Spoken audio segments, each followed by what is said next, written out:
E eu nunca ia falar aqui, irmãos, isso da boca para fora, né? Como apressar Deus. Mas já que está na Bíblia, vamos ver, né? A Bíblia fala que é possível apressar Deus, então vamos ver. Ó, porventura não é também que repartas o teu pão ao faminto, com o faminto, e recolhas em casa os pobres desterrados, e vendo o nu, o cubras e não te escondas daquele que é da tua carne? Então romperá a tua luz como a alva, e a tua cura apressadamente brotará, e a tua justiça irá adiante da tua face, e a glória do Senhor será a tua retaguarda. Então clamarás, e o Senhor te responderá. Gritarás, e ele dirá: eis-me aqui. Acontecerá isso se tirares do meio de ti o jugo, o estender do dedo e o falar vaidade.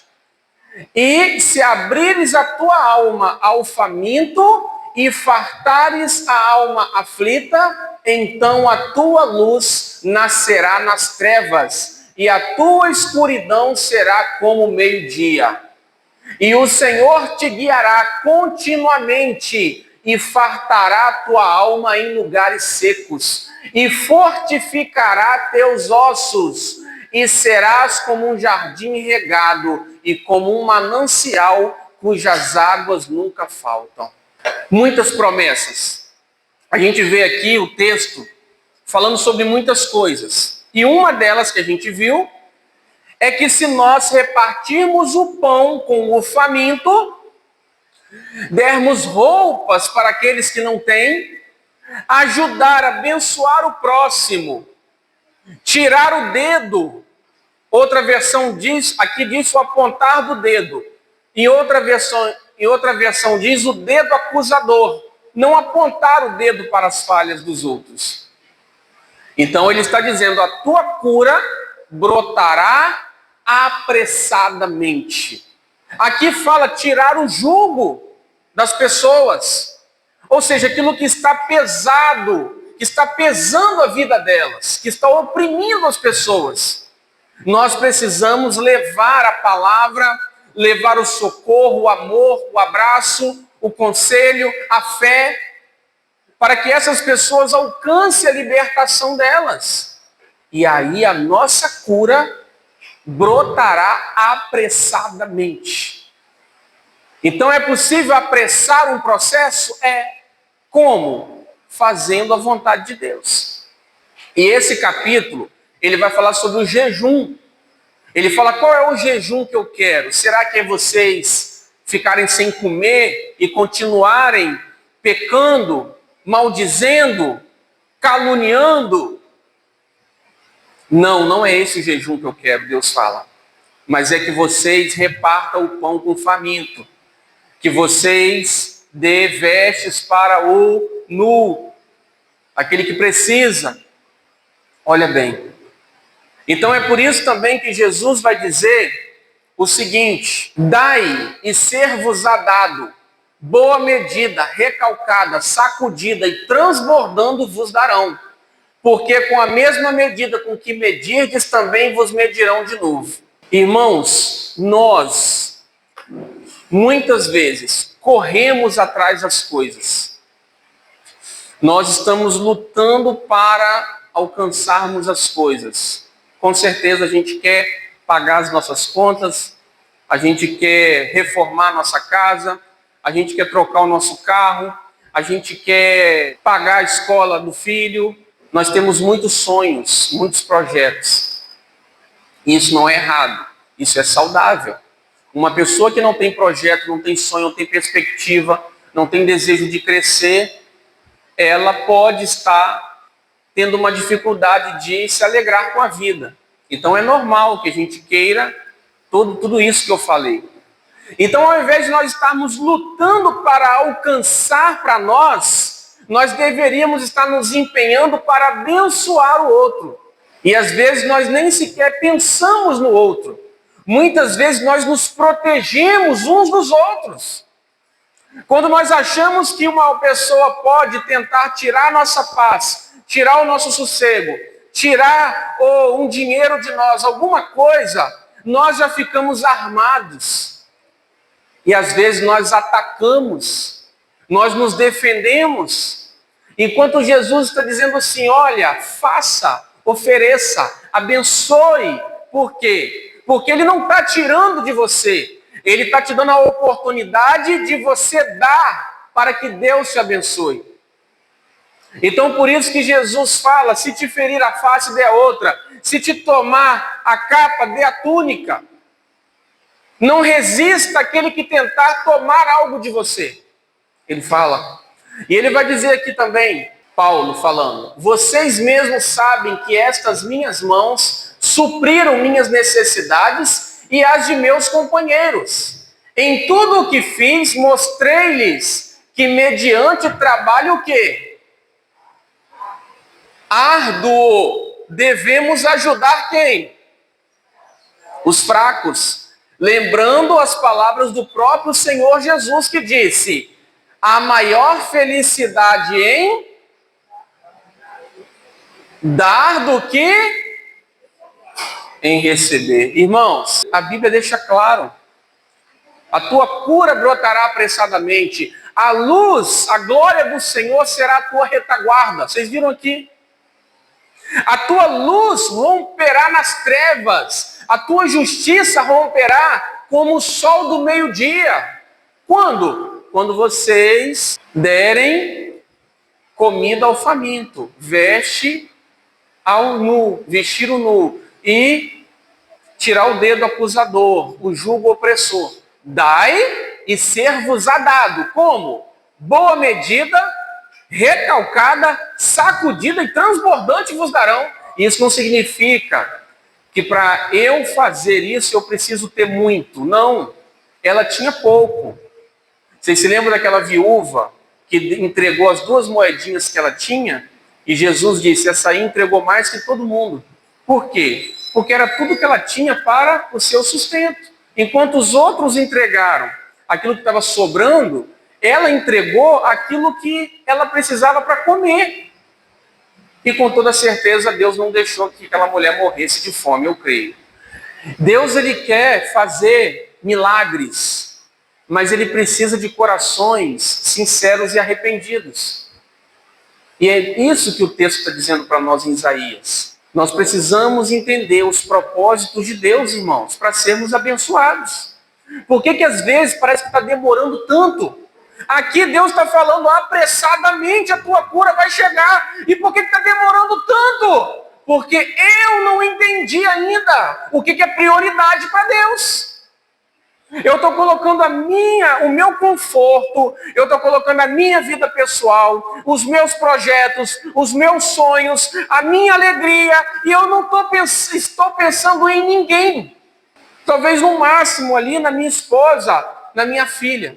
E aí eu devo pensar o quê? Por que está demorando tanto? Se a Bíblia está dizendo que as minhas atitudes podem apressar a ação de Deus, eu preciso saber o que Deus está querendo de mim. Porque para que eu receba, eu preciso primeiro dar, abençoar. Vocês estão entendendo? Então eu vejo, irmãos, às vezes a gente olha para uma mãe, para uma pessoa que cuida de um filho especial, ou uma mãe doente, um pai doente, e a gente fala assim, que vida difícil. Mas Deus está se agradando muito mais daquele que está cuidando de um idoso, cuidando de um filho especial. Essa pessoa, quando chegar na glória eterna, terá muito mais glória e bênçãos e galardões do que às vezes nós, que estamos achando que estamos fazendo grandes coisas e Deus está dizendo, olha, você poderia estar ajudando alguém, você estaria fazendo muito mais do que você está fazendo hoje. Por esse ponto de vista, essa perspectiva divina, nós passamos a ter mais prazer nas pequenas coisas. Às vezes a gente está tanto na correria, eu fico pensando quando eu estou indo para o trabalho, Já pensou se cai uma pessoa de moto aqui perto de mim? Será que eu teria a disposição de parar o meu carro e socorrer essa pessoa, ligar para uma ambulância para vir socorrer essa pessoa? Eu penso isso às vezes. Ou será que eu vou embora porque eu não quero ter problema, não quero perder meu tempo? Talvez a gente olhe para uma igreja muito grande, olha para os pregadores e diz assim, olha, homens, mulheres abençoadas pregando, e Deus está valorizando mais, é aquele que ninguém conhece, que depois que todo mundo sai, é o que faz a limpeza da igreja. Vocês estão entendendo? A questão da inversão de valores.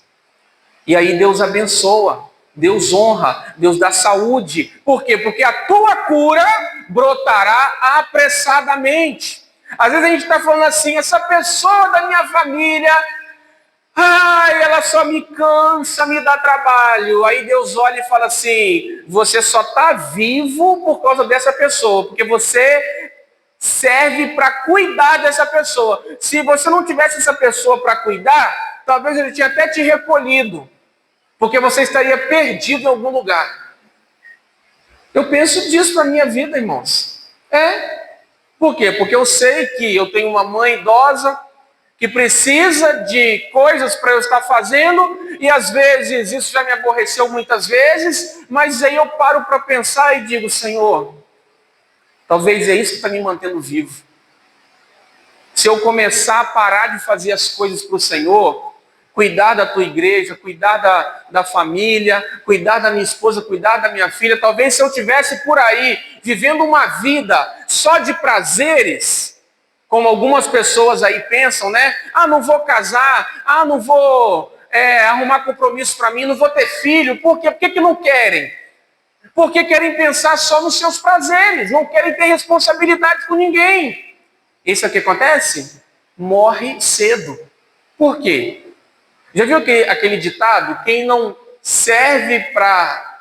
Como é que é? Não vive para servir, não presta para viver. Não serve para viver. É um negócio assim, né? É isso aí, irmãos. É mais ou menos isso mesmo que a Bíblia fala. Aquele que não quer ajudar, não quer abençoar, não quer... Está aqui para quê? Por isso que Deus se agrada na família. Porque na família você aprende a cuidar do outro, a se compadecer do outro. E como a gente cresce com isso, né? Porque isso trabalha a nossa paciência. Porque o outro está sempre exigindo alguma coisa da gente, né? O filho, a esposa, o marido. E aí a gente tem que, às vezes, cuidar da nossa parte, cuidar da parte do outro. Por quê? Porque às vezes o outro está precisando de ajuda. E também acontece com a gente. Tem dia que a gente não está tão bem, aí o outro faz mais por nós. É assim a vida. Na verdade, deve ser vivida para o próximo. Não para nós, mas para o próximo. Jesus nos ensinou isso. Ele disse assim, olha, eu vim para servir. Vocês devem me imitar. O Filho do Homem não veio para ser servido, mas veio para servir. E ele disse, façam o mesmo. A religião que Deus, o nosso Pai, aceita como pura e imaculada é esta: cuidar dos órfãos e das viúvas em suas dificuldades e não se deixar corromper pelo mundo. A religião pura e imaculada. Ou seja, o que Deus considera como religião é cuidar dos órfãos e das viúvas. Mas o que eu estou dizendo é o seguinte, irmãos. Quando ele fala aqui do órfão e da viúva, porque eram pessoas totalmente desamparadas. Hoje a gente tem aí um monte de lei, né, que protege o órfão, que ajuda a viúva e tal. A mulher hoje trabalha, ela, né, tem o seu próprio dinheiro, mas nessa época aqui não. E isso é a ação social da igreja. Por isso que é importante a gente entender o que é ação social na igreja. Olha a importância da ação social. Entende? Como Deus valoriza e honra aqueles que trabalham na ação social. Aqueles que dão uma cesta básica, né? Ofertam cesta básica para atender a necessidade do outro. E, irmãos, vou falar para vocês, são as áreas que menos são observadas hoje no nosso meio geral. Como eu disse no início, nós estamos muito voltados para os nossos confortos, para as nossas necessidades. Para ofertar um alimento, qualquer coisa, a gente pensa 10 vezes se não vai faltar na nossa mesa antes de ofertar. E o que Deus está dizendo é o contrário. É que quando a gente dá, Ele retribui em boa medida, recalcada, sacudida e transbordante vos darão. O que seria isso? Boa medida, recalcada. Recalcada acho que é quando bate assim no chão, né? Para poder caber mais. Recalcada, sacudida, aí você dá aquela sacudida, né? E depois coloca mais para transbordar. Recalcada, sacudida, transbordante vos darão. Na NVI fala assim, no final ainda fala, generosamente vos darão. Tem que crer, irmãos, para isso, não tem? Tem que crer. E eu gosto de pensar assim, quando eu abençoo alguém, ninguém precisa saber que eu estou abençoando, mas eu sei que o meu Deus está de olho. Jesus fala o quê? Quando a tua mão esquerda der, não saiba a tua direita, que ela está dando. Porque o teu Pai que vê no secreto, te recompensará publicamente. Então Deus está dizendo que Ele vai recompensar, irmãos.